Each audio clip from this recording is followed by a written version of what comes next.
Bom estar aqui com vocês, Seron. Então, irmãos, vamos orar, pedindo a Deus a direção.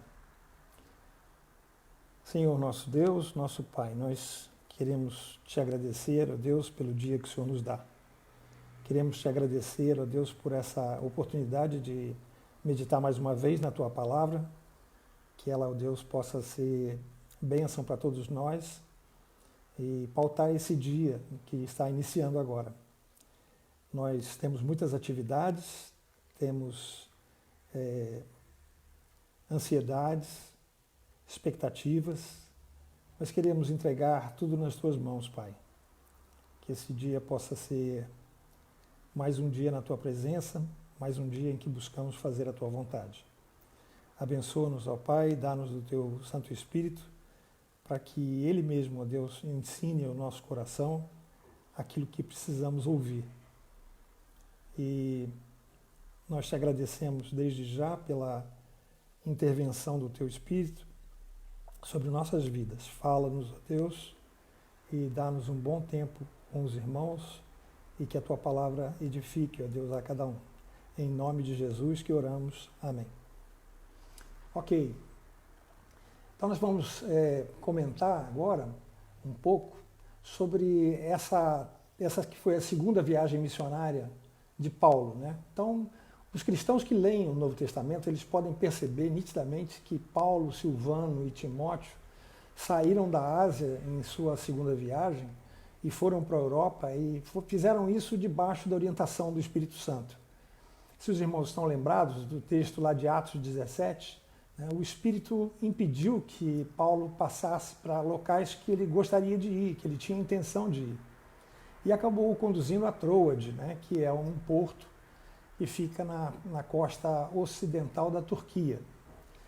Eles então, da Turquia de hoje, né, eles então saíram dali por mar, passaram direto e foram para a Europa. Então é a primeira carta, aliás, é a segunda carta de Paulo na Europa.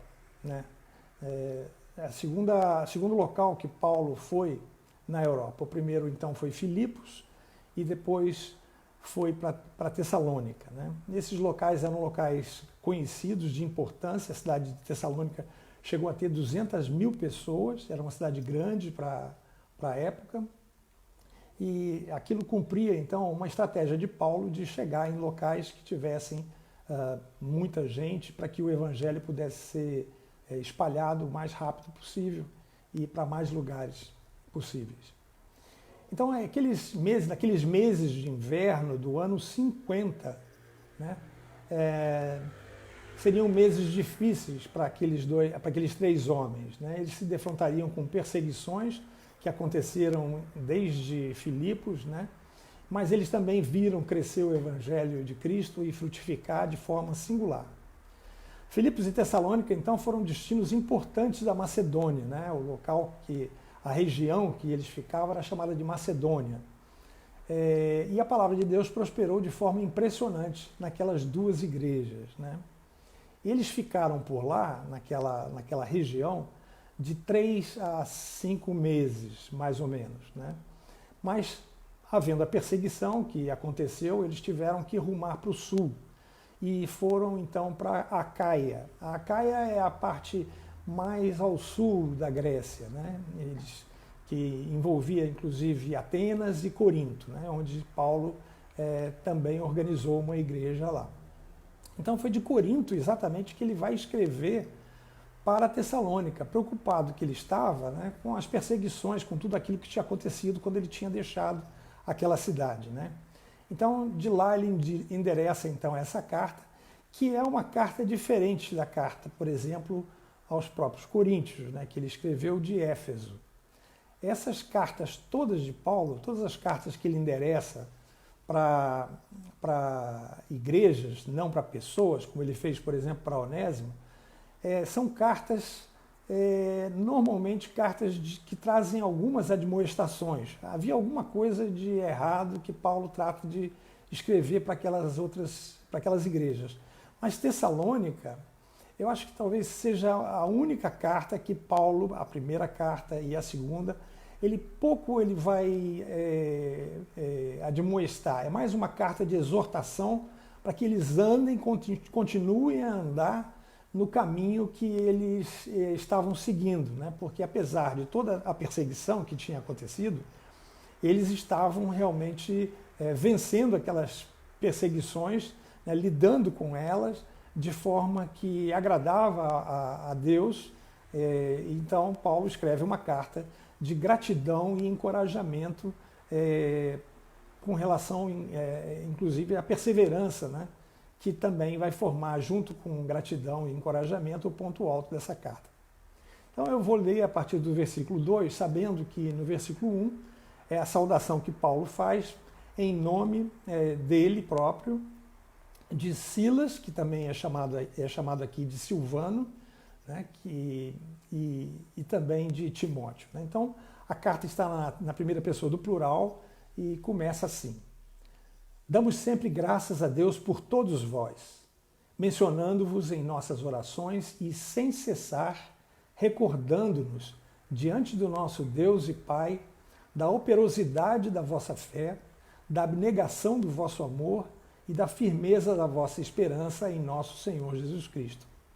Reconhecendo, irmãos amados de Deus, a vossa eleição, porque o nosso Evangelho não chegou até vós tão somente em palavras, mas sobretudo em poder, no Espírito Santo e em plena convicção, assim como sabeis ter sido o nosso procedimento entre vós e por amor de vós. Com efeito, vos tornaste imitadores nossos e do Senhor, tendo recebido a palavra, posto que em meio de muita tribulação, com alegria do Espírito Santo. De sorte que vos tornastes o modelo para todos os crentes na Macedônia e na Acaia. Porque de vós repercutiu a palavra do Senhor, não só na Macedônia, isso é, lá no norte, e na Acaia, lá no sul da Grécia, mas também por toda parte se divulgou a vossa fé para com Deus, a tal ponto de não termos necessidade de acrescentar coisa alguma. Pois eles mesmos, no tocante a nós, proclamam que repercussão teve o nosso ingresso no vosso meio, e como, deixando os ídolos, vos convertestes a Deus para servirdes o Deus vivo e verdadeiro, e para aguardardes dos céus o seu Filho, a quem ele ressuscitou dentre os mortos, Jesus, que nos livra da ira vindoura. Então, esse é o texto que a gente pode resumir da seguinte forma: a gratidão contínua reconhece a resposta virtuosa para com a proclamação do Evangelho de Cristo e expressa nosso culto a Deus enquanto o Senhor não volta para nos buscar. A gratidão contínua reconhece a resposta virtuosa para com a proclamação do Evangelho de Cristo e expressa nosso culto a Deus enquanto o Senhor não volta para nos buscar. Então, nessa primeira frase, damos sempre graças por todos vós, mencionando-vos em nossas orações e sem cessar, mostra um Paulo cheio de gratidão pela resposta rápida e sincera que aquela igreja deu ao receber o Evangelho do Senhor Jesus.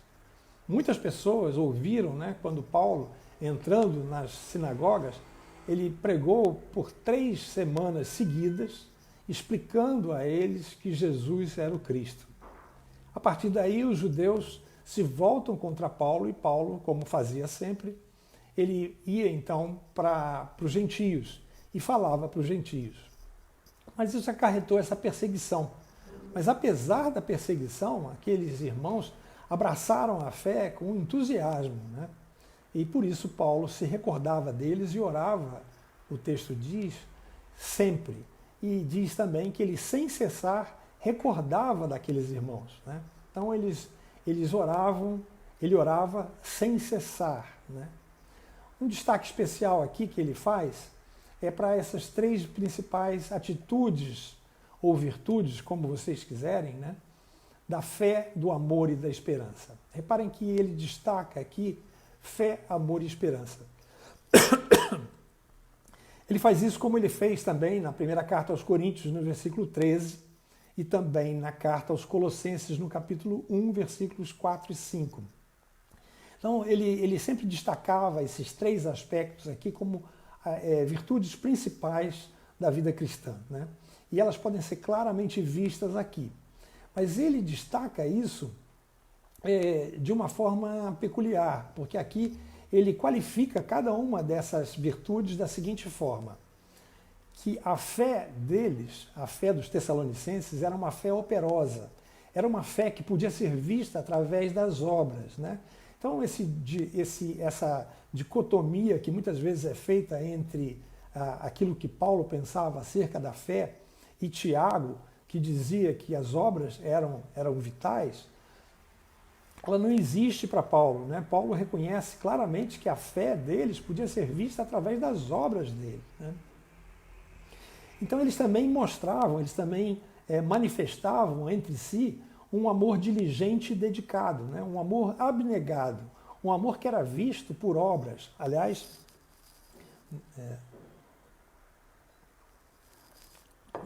aquele amor deles podia ser visto realmente por todos, e era claro que cada um cuidava não somente do que era de si próprio, mas também do que era do outro. E o terceiro aspecto importante é que a perseverança, a esperança deles, era uma esperança perseverante, era uma esperança firme. Eles tinham convicção da volta do Senhor e tinham noção da importância do tempo que eles estavam vivendo ali. Por isso eles se esforçavam bastante para mostrar uma fé perseverante também, né? Fruto de uma esperança também contínua. Então, essas três virtudes que aparecem aqui, elas precisam ser entendidas como um sinal de saúde espiritual. É um tripé, né? É um tripé que sustentava o crescimento da igreja. Toda igreja deve ter essa visão, né, de fé, esperança e amor como sendo algo importante na vida, no seio da igreja, para o crescimento da igreja também, né? É necessário, por exemplo, ter 3 pontos de apoio para que haja estabilidade de algo, de qualquer objeto, num plano. Então, ele usa desses 3 elementos aqui como elementos de equilíbrio para a igreja, e a igreja precisava reconhecer isso, né? Além do mais, Paulo vai dizer que, com base nessas 3 coisas, ele ficava evidente a eleição daqueles irmãos. Ele coloca isso no versículo 4, reconhecendo, irmãos amados de Deus, a vossa eleição. Então, Paulo via claramente que aqueles irmãos, de fato, eram crentes, eram verdadeiros cristãos. E qual era a razão de sua eleição, né? Ele podia, então, prolongar aquela noção de eleição, quando ele, no versículo 5, ele vai dizer: porque o nosso evangelho não chegou até vós tão somente em palavra, mas sobretudo em poder no Espírito Santo e em plena convicção, assim como sabeis ter sido o nosso procedimento entre vós e por amor de vós. O que ele está destacando aqui é que ele percebia claramente o poder do Espírito naqueles irmãos, e ele também destacava que quando ele chegou lá para poder proclamar o Evangelho, ele o fez também pelo Espírito Santo, no poder do Espírito Santo, por amor daqueles irmãos. Essa, então, era a razão da eleição daqueles homens, né? O Evangelho tinha chegado ali como fruto da pregação cheia do poder do Espírito.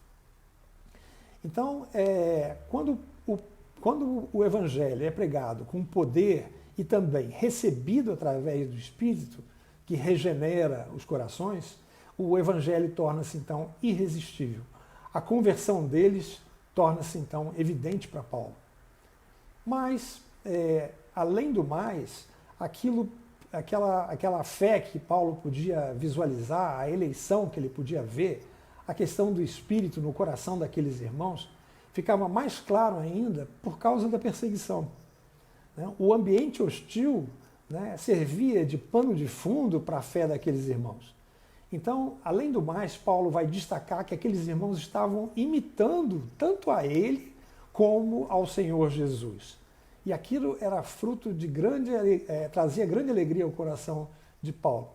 Os irmãos se lembram lá em Efésios, no capítulo 5, versículo 1, quando Paulo diz que nós devemos ser imitadores de Deus? Pois é exatamente isso daqui que Paulo, então, registra na carta quanto àqueles irmãos tessalonicenses. Além do mais, eles demonstravam, no meio de toda aquela perseguição, a alegria. Não é normal que haja alegria no meio de perseguições, a não ser que isso seja o fruto do Espírito. Então, olhem como a carta ela é cheia de variantes ou de pequenos caminhos para outras cartas que Paulo registra elementos importantes do Espírito Santo, da alegria, né, como sendo fruto do Espírito também, e outros elementos importantes da doutrina cristã. Um dos tessalonicenses, chamado Jason, né, foi levado pelos magistrados da cidade, foi preso, inclusive, sob a acusação de estar acolhendo agitadores, que eram os missionários, e só saiu da prisão quando pagou fiança. Então, esses registros, que se encontra lá em Atos 17, versos 6 a 9, ele é importante para mostrar rapidamente a que ponto foi a perseguição. Aqueles judeus estavam dizendo, então, que aqueles 3 homens estavam sendo agitadores dentro da cidade, né? Por isso Paulo teve que, no meio da noite, sair de lá, né, aconselhado pelos irmãos a sair de lá e ir para outro lugar. Então, ele vai finalmente para Acaia, né, no sul, onde ele vai plantar a igreja de Corinto, né? Nos versículos de 7, a parte primeira também do versículo 9, né, Paulo registra o seguinte: de sorte que vos tornastes um modelo para todos os crentes na Macedônia e na Acaia, porque de vós repercutiu a palavra do Senhor, não só na Macedônia e Acaia, mas também por toda parte se divulgou a vossa fé para com Deus, a tal ponto que não temos necessidade de acrescentar coisa alguma, pois eles mesmos, no tocante a nós, proclamam que repercussão teve o nosso ingresso no vosso meio, e como, deixando os ídolos, vos convertestes a Deus para servirdes o Deus vivo e verdadeiro. Então aqui se vê uma consequência daquela palavra, da palavra que foi trazida para Tessalônica. Ela foi tão eficaz que ela repercutiu por toda aquela região, né, como também pela região mais ao sul, a região da Acaia. Todos ficaram sabendo que homens e mulheres de Tessalônica agora haviam crido, né? Foi um destaque nacional, né? Repercutiu muito.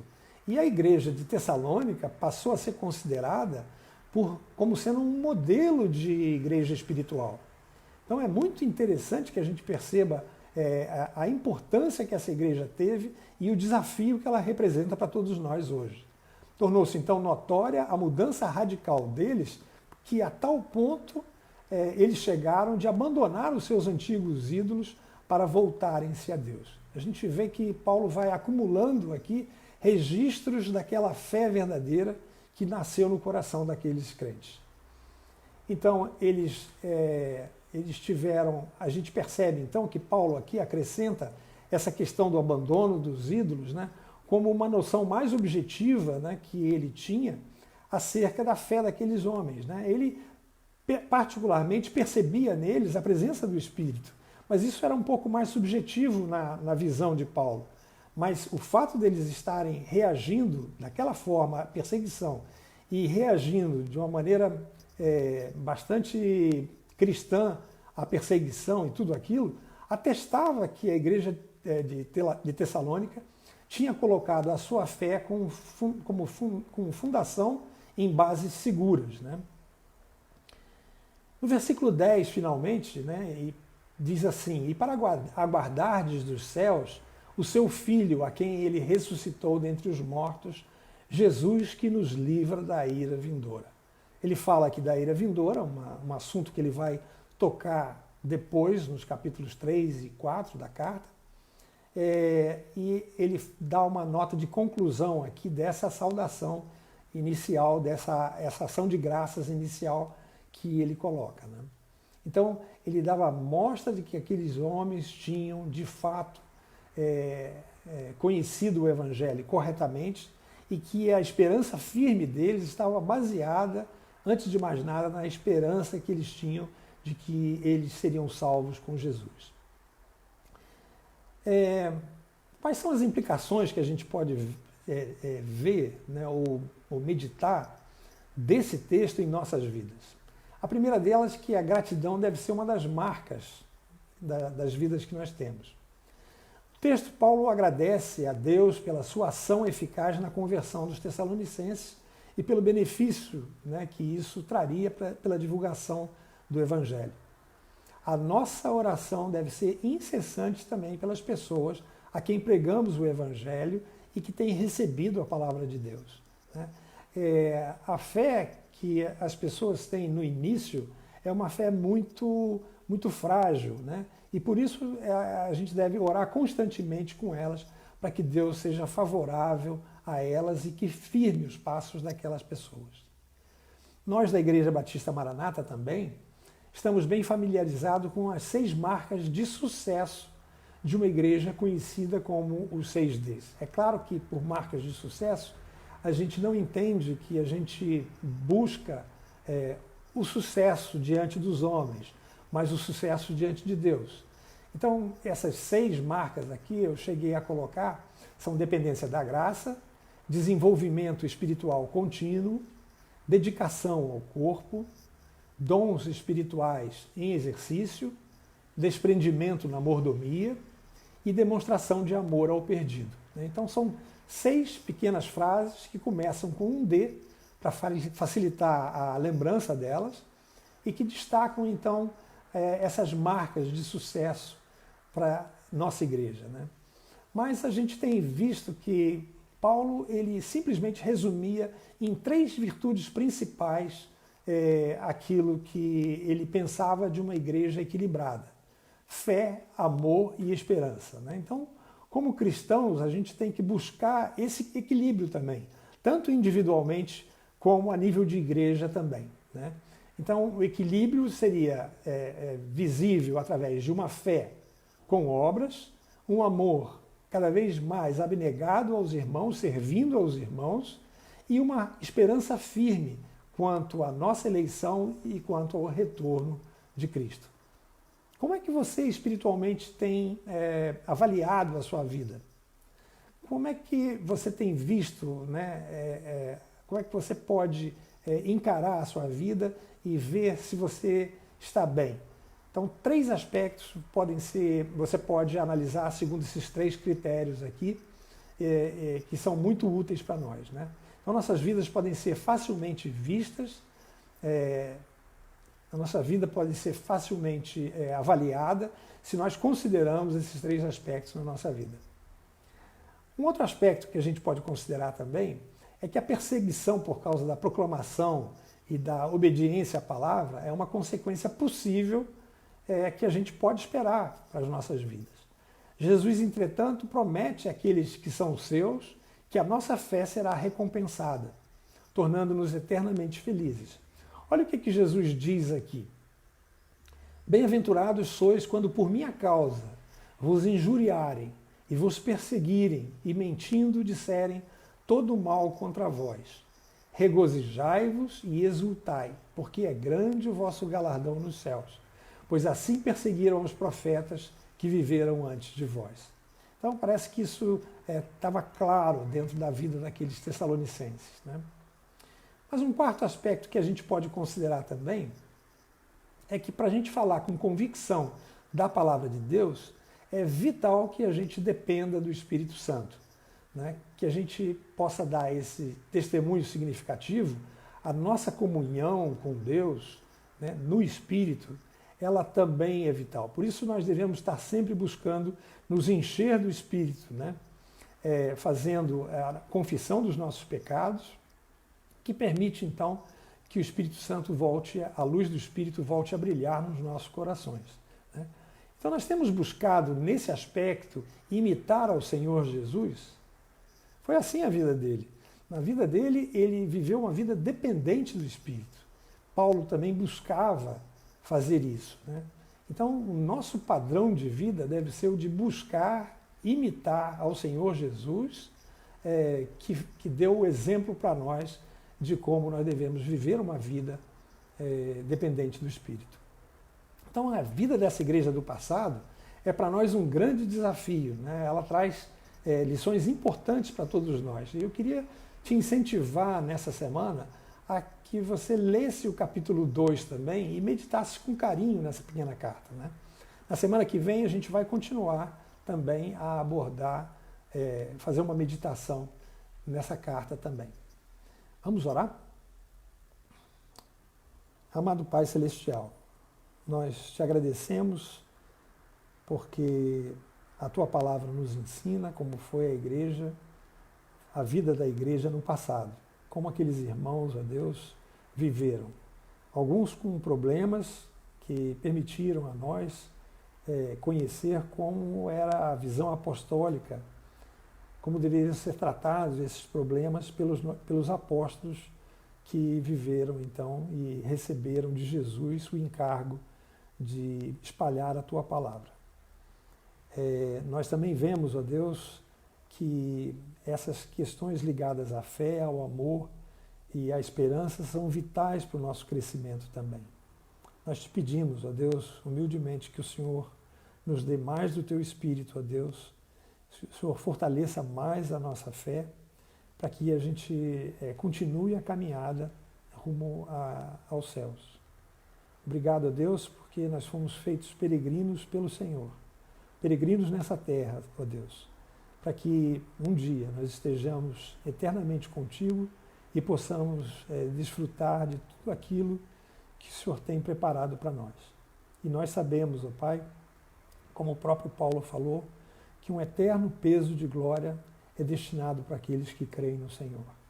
Nós não conseguimos nem imaginar que alegria será essa, Deus, de poder estar junto eternamente com o Senhor. Por isso nós esperamos, por isso nós aguardamos, ó Pai, mas precisamos da Tua graça para vivermos o tempo que ainda nos resta nessa terra. Nós oramos agradecidos por esse dia que o Senhor nos dá e queremos viver Cristo nele. Em nome de Jesus. Amém. Obrigado, irmãos. Minha voz está sumindo.